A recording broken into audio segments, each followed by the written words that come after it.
Welcome to Real Flix Reviews. We're like a book club for people who hate reading. This month's theme is movies that are fun, so James picked the movie Demolition Man.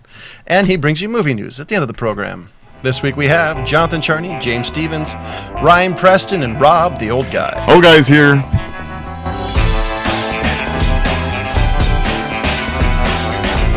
So which one of you guys has the description of this movie?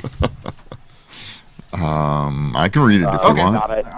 I didn't number these. Rob's in. A cop is brought out of some suspended animation in prison to pursue an old, ultra-violent enemy who is loose in a non-violent future society. You know, just reading that description makes you think this movie's shit. Just to be honest. I mean, really? I want to...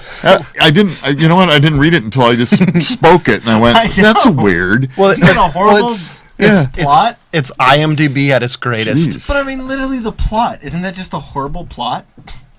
Yeah. For the 90s, it's actually not bad. It's the plot of the worst movie ever. I want to break in for a second before we get into the show more.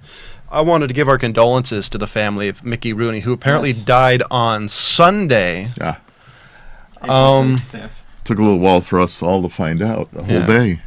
So, you know, as an actor, among other things, we're sorry we lost another good actor, comedian. Yeah, he did a lot of stuff, yeah. 93 years old he lived. He did all kinds of things, good and bad. Yeah. But, he was the showman. He could dance, he could sing, he could do, he could act. So he was one of the days when you had to be able to sing and dance and act.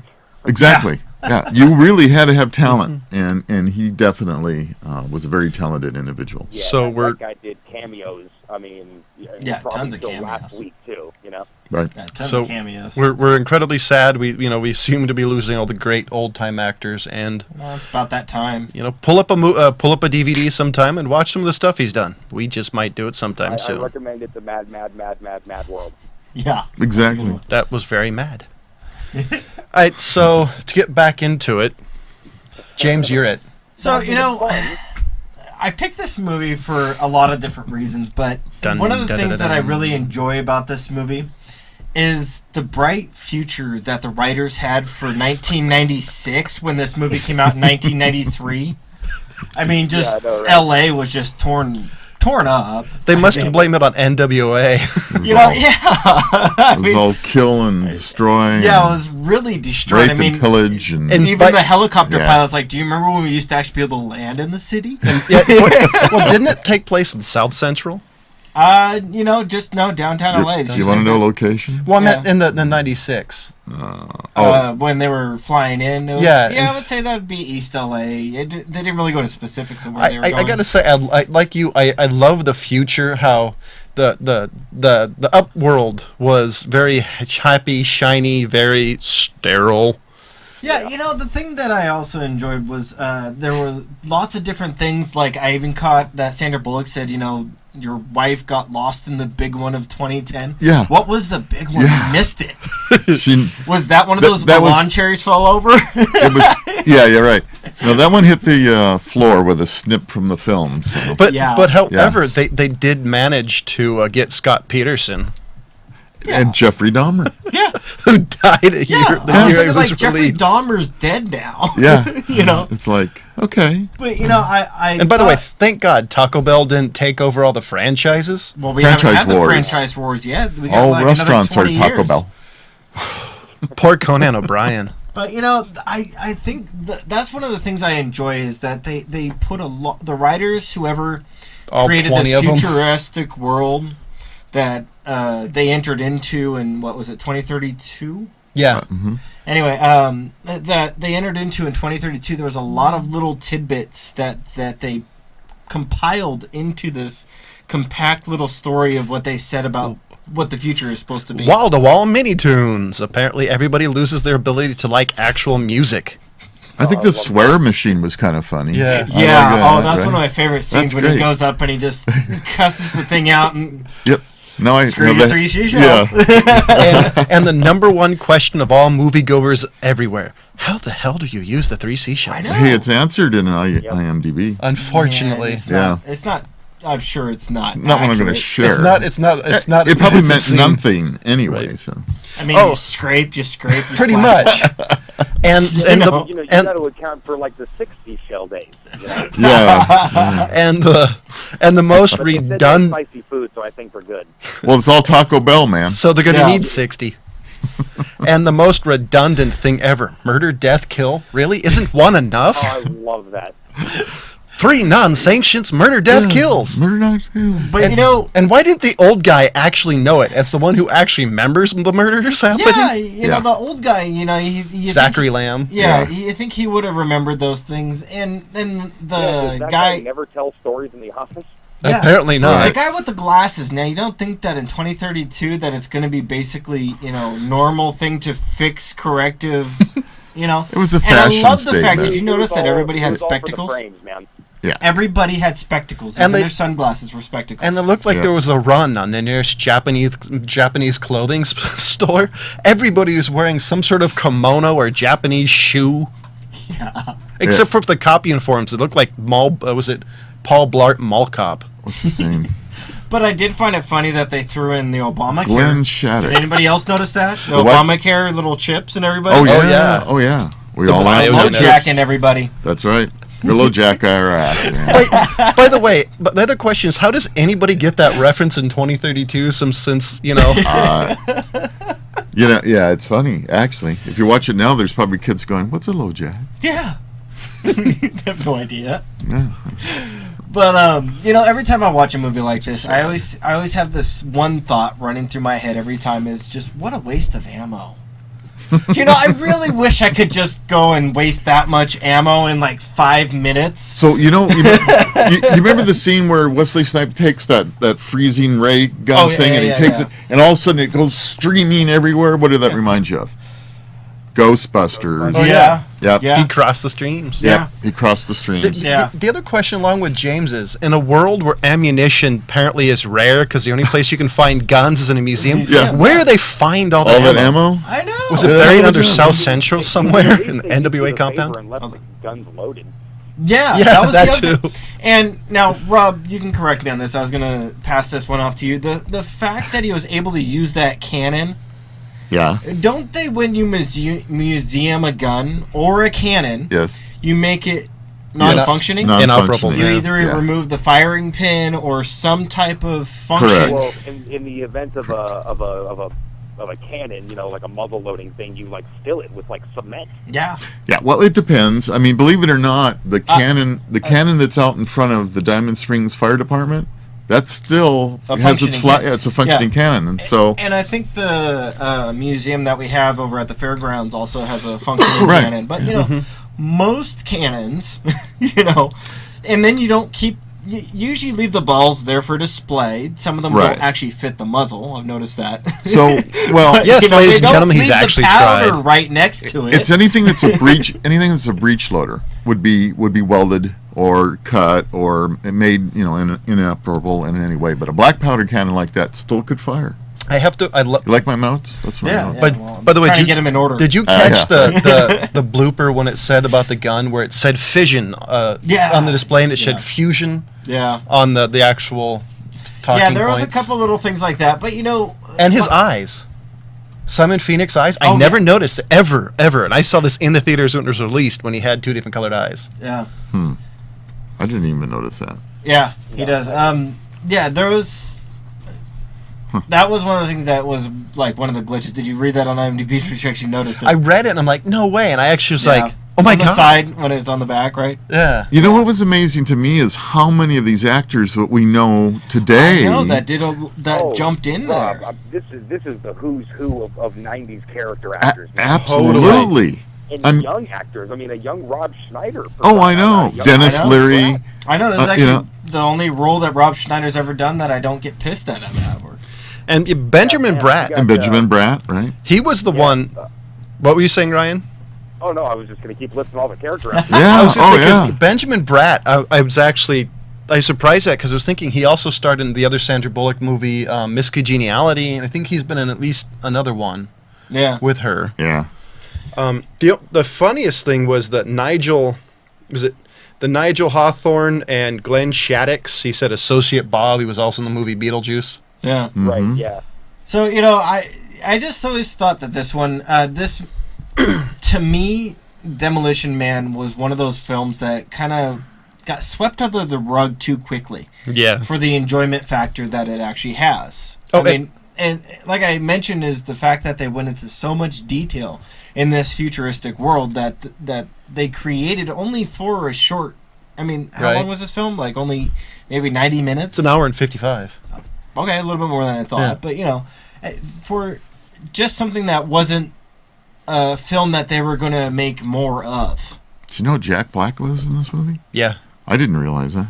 No, I didn't notice it either. And it had my favorite part was the angry Dennis Leary when he was funny. Yeah, Oh man, yeah, Dennis Leary from like the No Cure for Cancer days. That Yeah. I guess. Although I didn't really, I mean, the rant that he does in the film, if you've couple seen of his them. stand-up, Yeah, it's you've him. already heard it. Yeah, it's a normal. Sick. Yeah. Yeah. I still love the vision of the future, though, because you had the one very clean, antiseptic world where all your needs were met, but you had very limited freedom, and the underside world, The underground. where you were Carne free. de rat. You were free to do anything you wanted, good rat. like starve. You had any choice. I loved the distinction of the two. And I thought it fit very well into the universe. There's so Especially many that they had movies with the beer. same scenario, though. Bottled beer. How do you have bottled beer in the I agree, though, underground but world? I think the reason why it played off so well is how goofy all the adults in the outside world, or whatever you call it, were. Singing commercials. I just Having the jingles, non-touching all the sex. jingles. yeah. I thought all of that played very well to the other side being very gritty, very reality based, very we're gonna starve. They really did an amazing job at the satire. Yes. A nature lot the of film. I satire. think that's really what breaks down to. It's an action movie, but it's a really brilliant satire. Yeah. And it's hilarious. It holds up. I mean, it's conceptually sort of like an evergreen kind of thing that you can satire. It's the nature of people. It's kind of this idea of oh, okay, you think this world's so terrible. This is your clean, sterile world. How do you like it now? Yeah. You know what I mean? This world might be kind of gritty and terrible sometimes, but it's also juxtaposed with beauty and great things. Well, one of the best references that just killed me in this movie was the one about Schwarzenegger. Yes. and President Schwarzenegger, and the Schwarzenegger Library. He was president? I could. Even back in the day, they were ripping on each other. Can you believe that? That was then he great. became the governor. By the way, this is also an amazingly quotable movie. Yeah. Like one of the quotes I actually thought really set off the entire movie was the beginning when Lenina Huxley talking to Warden William Smothers. And her comment was, "Don't you think?" And his was, "I try not to. However, you're young. Think all you'd like to." It's like, Or oh my enhance God. your calm, Charney. Right. Is it cold in here, or is it just me? me? Wesley Snipes actually references Rambo. Yeah. It is great.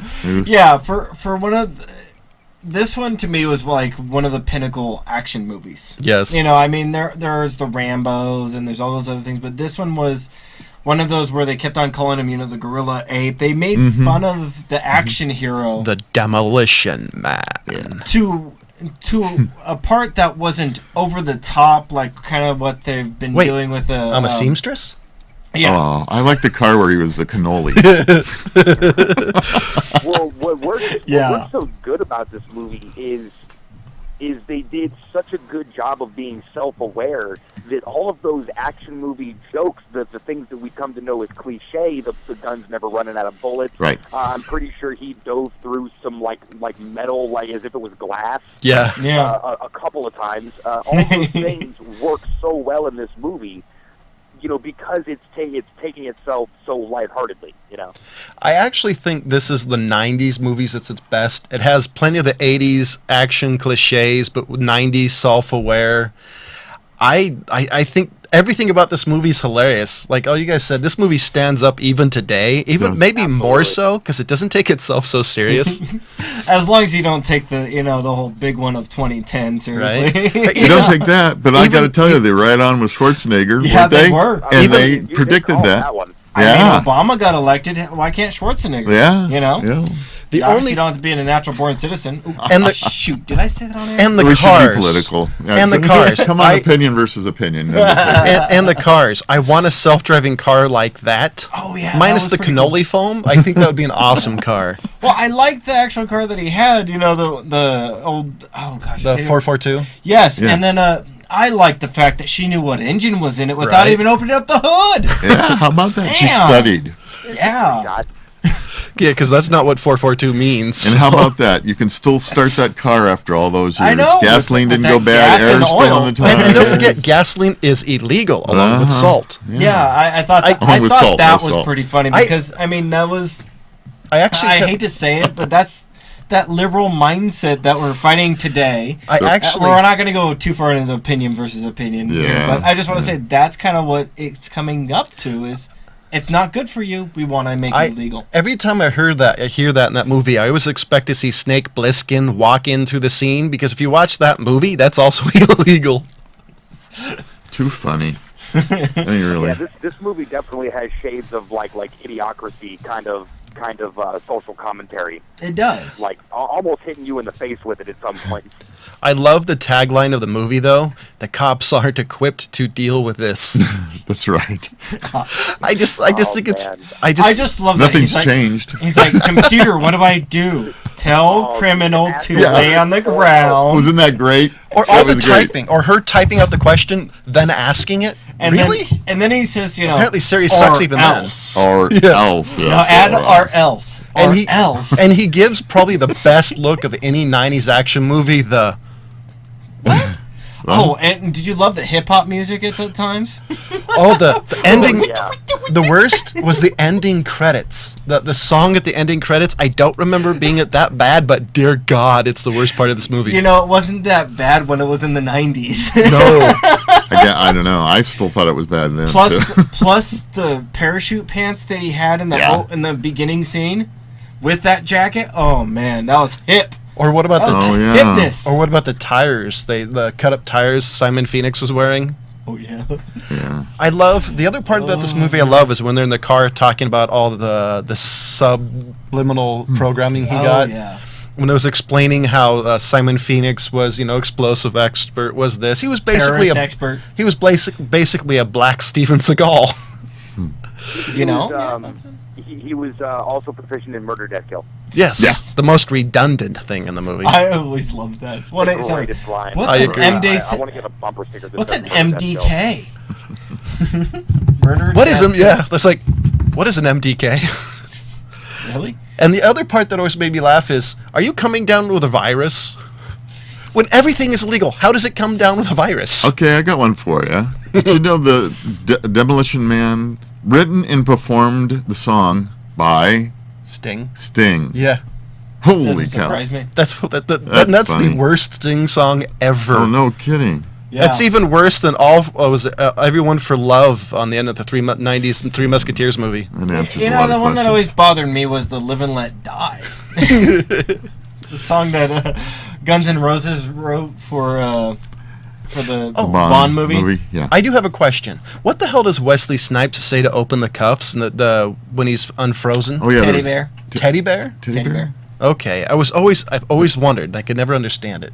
Teddy Bear. James, hold on a second. I'm sorry. I'm stuck on this. Did you say Guns N' Roses wrote that? Yeah, live and let live or whatever. Live and let die. Live and let Pretty die. sure you might mean the Beatles.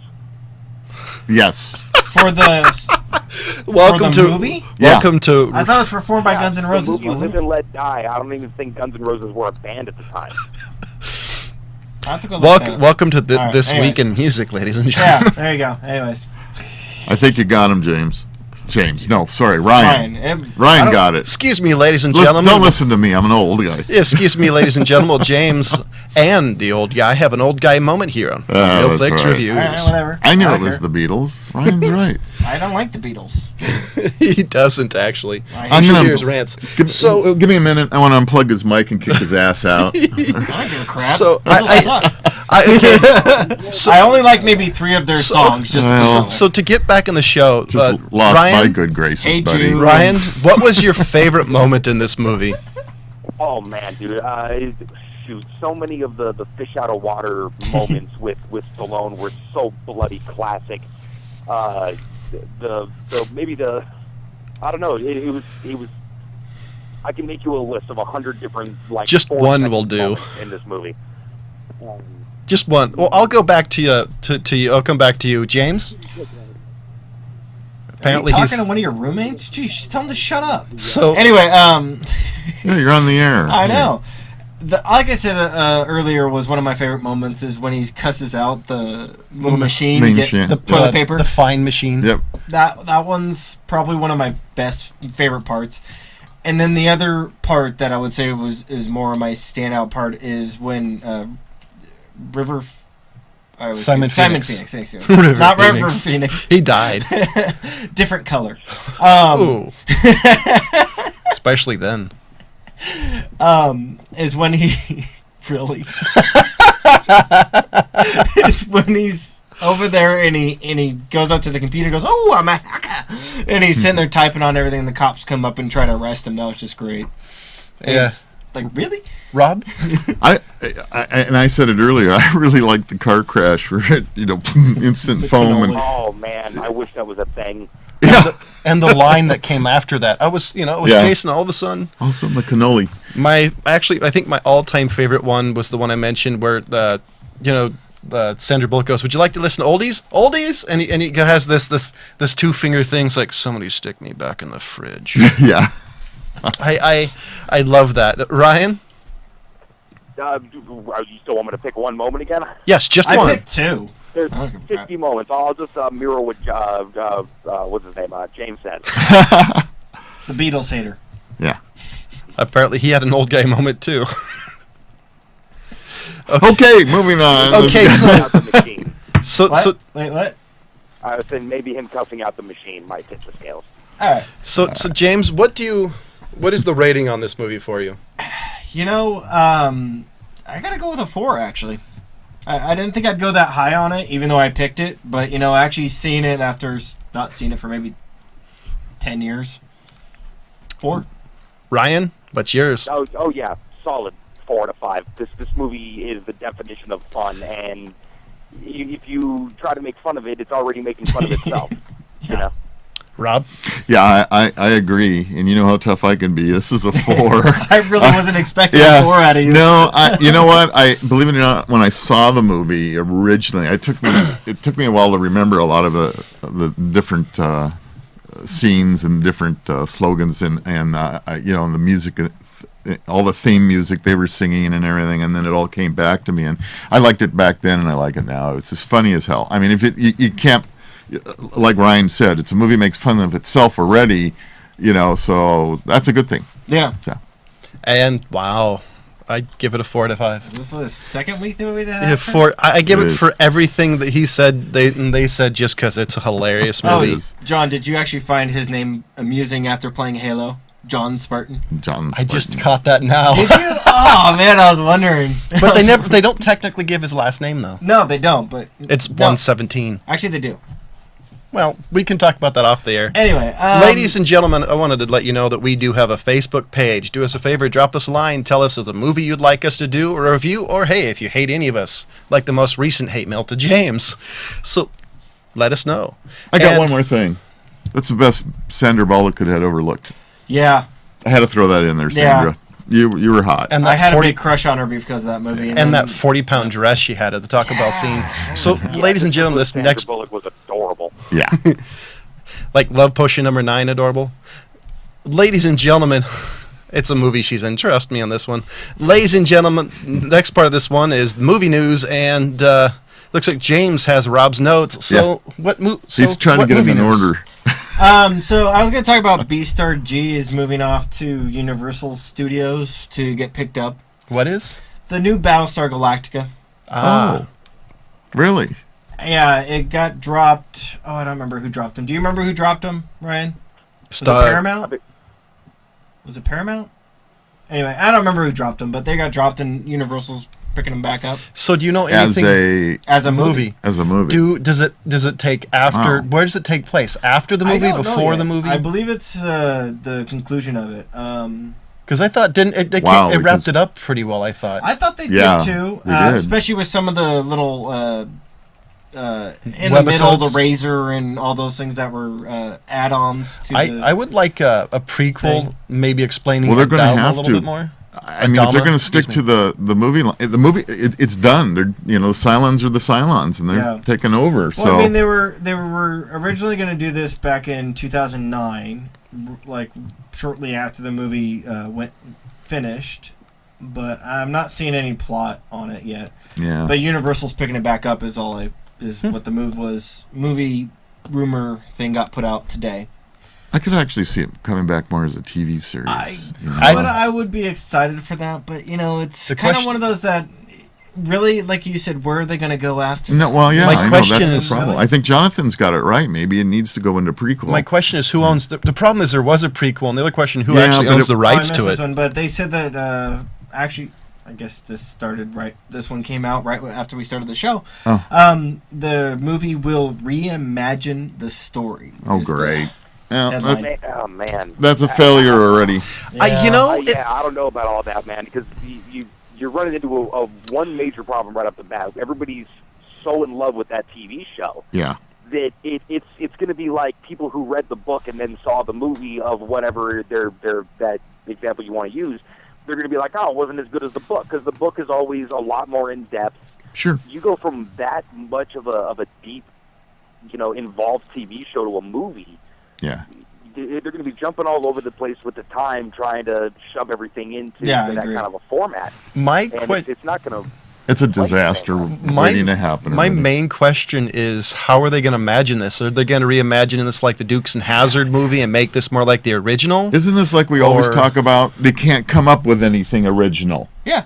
They got to keep dredging up shit. Well, I actually think you did hear about Ricky Lake's documentary. Breast milk is getting U.S. distribution now, right? Oh, can we just? That's not. So, do you have any more movie news? Yeah, actually, you know what? I wanted to actually bring up a topic of discussion and that we can kind of toss around a little bit. Rob and I kind of talked about this a little bit last week, but I wanted to bring up now. What do you guys feel about the shows that are coming out? Since obviously they can't come out with real, original movies. Let's bring up a couple that. I know Rob watches, I watch, Ryan watches, John, you're out of this discussion. Black Sails and Game of Thrones are out, and they're really good shows. And which one just actually wrapped up? Dexter. Did you ever watch Dexter? Dexter, yeah. Helix. I've actually been watching Banshee recently. Yeah. I actually liked that show. Now, what do you guys actually feel as far as the violence, the nudity, the grotesque nudity, the sex scenes, and the language that is being pushed into these shows? Do you believe that they are getting too far? Oh, let me finish my topic. Too far out there, realistic, or they're just pushing the envelope and trying to make people get for shock value? I think for one, all of these shows are a cable, or need some sort of cable subscription or online. Right. I think for one, it's turn on the TV and see it. I think but they're available to anybody. Oh no, practically, like you're saying, online. I think what's going to happen is you're always gonna, because they're doing that, you're gonna lose a percentage of the audience who doesn't want to watch, like Game of Thrones, don't want all the nudity. I don't think they care. Well, they don't, because they already show they can get the numbers. Go ahead, Ryan. Sorry. Oh, I was agreeing with Rob. Okay. They could really care less. They just want the numbers. They like that it's that subversive. Right. But I also think look what we're talking about it. Well, my main question is how much is it a niche? How much is it normal? Because I haven't actually tracked the numbers. So my question is how much? Because I'm assuming that there's enough people out of the population of the society who watch it enough to keep making it. So even if it was 40%, it's a large percentage of the people who watch it. Because think about what happens if that goes away. You're not there's something for everybody else in the world, but the people who actually want something that they feel more mimics real life. I mean, obviously, maybe I'm not talking about Game of Thrones, but in as much as that's how but Black Sails to each other. I think I think Black Sails crossed over, and now you've got, I mean, not only nudity, but basically everything short of it's softcore porn to a certain degree. I think the difference is, and it's unbelievable. I think the difference is they're giving a large percentage of people what they want. Well, I think the difference is, for the first time in television history, as far as I've been aware of, is you've got movie quality, cinematography. Yes. You've got cinema style writing. You've got the violence, the action, the nudity, the intrigue on a miniseries to series level. Yeah. I think, whether good or bad, I haven't watched some of these shows. I do suggest that you do watch some of them. I'm not saying for the reasons that we're discussing now, but I mean, like Black Sails, the story's actually really intriguing. Yeah, you Game of Thrones, the story is beyond intriguing. It's very captivating. The one that I also mentioned is Banshee. I actually like it, and there was one episode where they actually got into a fight with an MMA fighter, and this guy's an ex-con who fought prison style. He tore that guy up. The guy would never fight again after the fight that he got in there. I mean, he literally took his fingers and snapped them in half and broke it into little bits and pieces. See, so that's one of the things I'm saying. Like, that violence is very close to where it would be in an actual. So my main question is, when is this going to force movies to be better? Because if you actually pay attention to the numbers and everything, you've seen, at least I've heard, a number of people saying there's no need to go to the theaters. For one, if you watch Us, being a show primarily done on older movies, there's just a glut of not good movies. And then one of the things that Rob said... That's why all the studios have thrown their money into the big tentpole comic book movies lately. Yeah. They work. And then what Rob mentioned is, how much can a movie compete with the grotesque nudity sex scenes without getting to an NC-17 or rated X? See, this is where. So if you push back, it's also the format that they're fighting against. I mean, what happens when you watch, something like Scarface? At the end of the movie, you're like, "Fuck, I want more Scarface." Well, here's the thing. With something like Sopranos, though, at the end of the episode, you're like, "I want more fucking Sopranos." And there's more Sopranos, except not more James. Although Gandolfini. I just heard, that they did the whole thing on the top 10 worst and show endings, and Sopranos was actually on the top 10. I do think that ending was crap. People are just talking shit. They have no idea what they're talking about. I do think here's where I think How You Met Your Mother ending. Well, here's how I think, if you're going to get back to the movies, is I actually think this should be considered a challenge by studios to be more creative. Because you're right, they can't be more nude, because you get an NC-17 rating, and most theaters that I know of will not show that. Yeah. So it's not about the nudity. That's just a. It's a red herring, I think, a little bit. But I reason I say this is because if they get better writing, more intrigue, change things up, I do think people will be like, "Oh crap, I want this." But the other thing I think is what they're going to end up doing is sooner releases. You see a movie, have it out for a month. The people who are going to want to see it in the theaters are going to see it in the theaters. Some people will see it on like iTunes, digital distribution. Yeah. I think if they figure out their distribution better, because I'll always go in the theaters if I can. I love the experience. I think you're right. I think the date between the theater, when it's out of the theater and when it's available on video, that gap is going to start shortening up pretty quick. Well, it has shortened up. I mean, dramatically. Dramatically, at least in the past 5 years. For the giant ones, Except for, and this is the thing I think is cool, like the Peter Jackson's new movie, the Hobbit movies, it takes a year to get to the extended releases, and I think that's what they're going to do more special editions, special versions. Yeah, definitely. And there's people like us who are fanboys who are like, I want the extra footage on a 9-hour movie. But absolutely. I mean, it's still a collecting medium. Yeah. Bottom line. I got a bunch of collector stuff, like Boondock Saints. I mean, I had the extended unrated edition. Yeah, you keep bragging about you have the version of Reservoir Dogs I want. Yeah, you the Mr. bastard. Pink edition. So ladies and gentlemen, next week's pick is Ryan's pick, and I know, like Rob, you're waited with bated breath to see what Ryan picks. So Ryan, bated breath. It's your turn. Well, I don't know if it could top the fun nature of this one, but and the last one. I think you can give it a shot. I'm gonna take a lot of shit from this. Okay. From James right now. Okay. But I'm taking it back a little bit, right around the same era. Roadhouse. Oh, Patrick Swayze. oh. I think you just got John all excited. I have to admit, it's one of my geez. favorite movies. Patrick Swayze. Oh, Swayze. and You know what? This was a toss-up between another one, another Patrick Swayze movie. Black Dog. No. No, Point Break. Point Oh. Break. Oh. Wow, I bet James is going, what the fuck, dude? No, I'm okay. Wait a minute. This is Guilty Pleasures, right? Yes. My wife should like it. Well, this is a fun movie. This is fun. Yeah. Which Patrick Swayze. a fun movie is not necessarily guilty pleasure, but Well, it can be. It's a Not hit. necessarily, but it's a hero that movie. Venn diagram is almost a perfect circle of this one. Yeah, I get it. I got you. Yeah. It's a hero feel good movie. So with violence. Everything is better with violence. Yeah, that's right. Come on, So Rob, pain don't hurt. No, that's right. Pain is just weakness leaving the body. yeah, ask all the Marines. So, ladies and gentlemen, I gave the movie Demolition Man a 4 to 5. James, Ryan, and Rob also gave it a 4 to 5 movies. 4 to 5. So, and Ryan picked the movie Roadhouse with Patrick Swayze. Yeah. Oh yeah. You didn't do Demolition Man with Sylvester Stallone. So, ladies and gentlemen, and as always, we'll see you next week. Bye. Bye.